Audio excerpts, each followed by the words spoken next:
Have you ever been in a meeting at work, listening carefully, and suddenly realizing you don't fully understand what your manager just said? Maybe they mentioned a deadline. Maybe they assigned you a task. Maybe they explained a problem.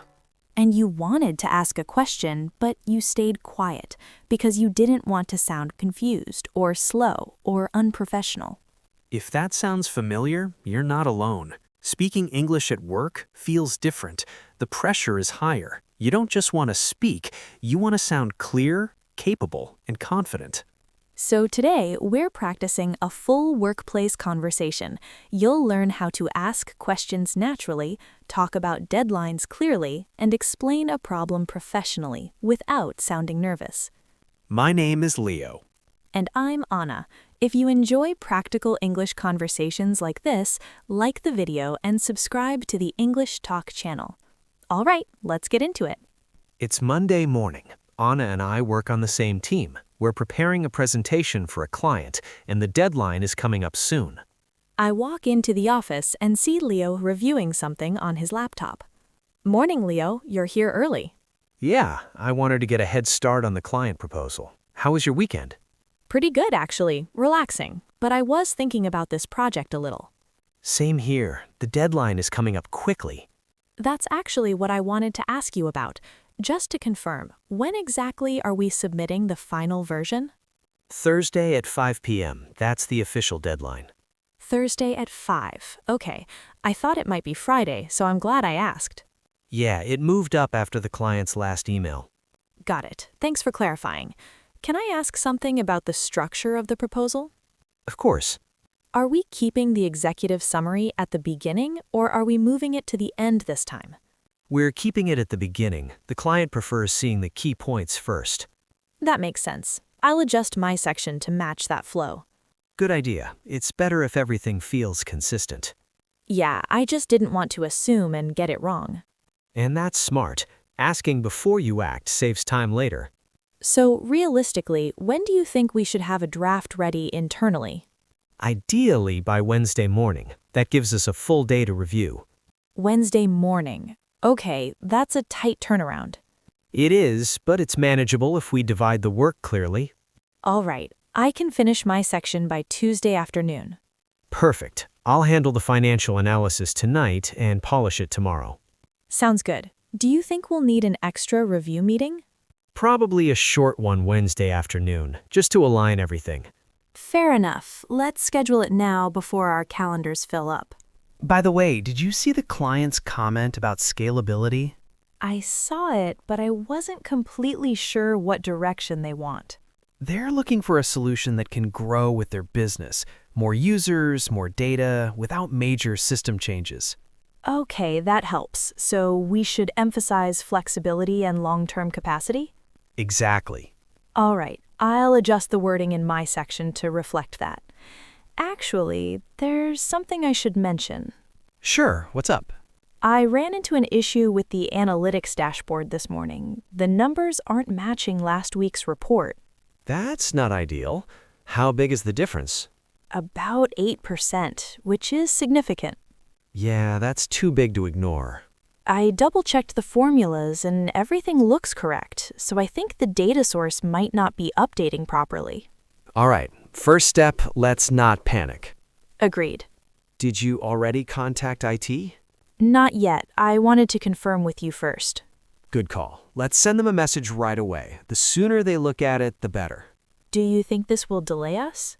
It depends on how quickly they respond. If they fix it today, we're fine. And if not? Worst case, we explain to the client that we're verifying the final numbers to ensure accuracy. That sounds reasonable. It's better than sending incorrect data. Absolutely. Accuracy first. I'll draft a quick internal note explaining the situation.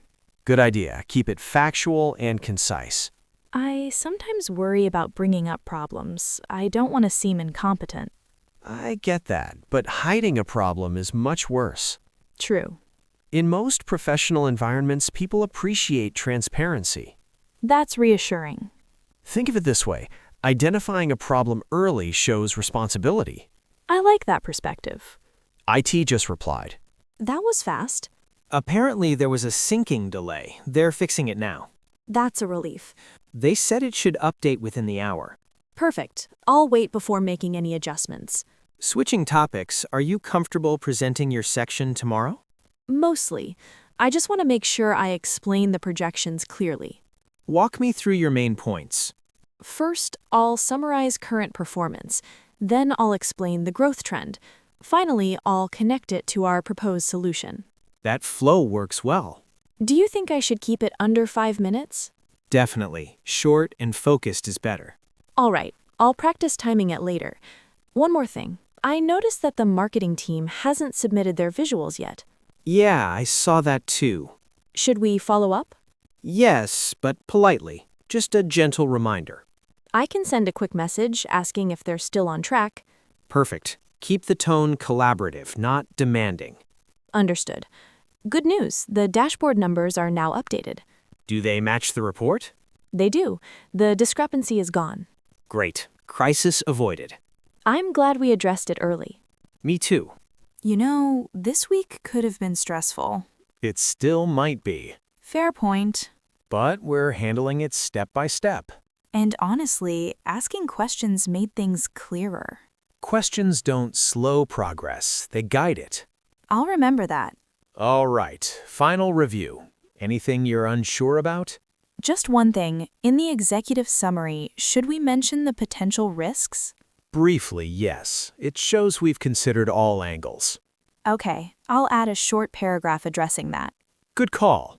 How are you feeling about everything?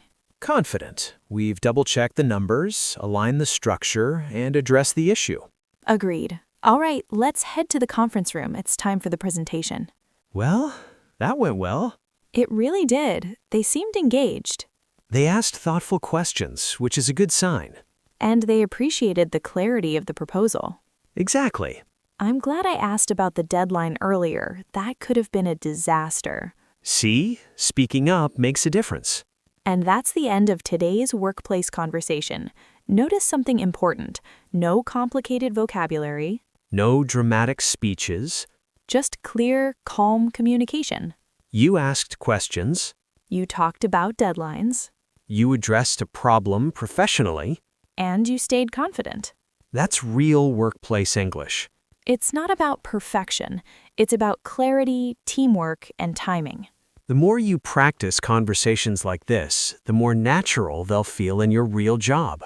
If you found this helpful, like the video and subscribe to the English Talk channel.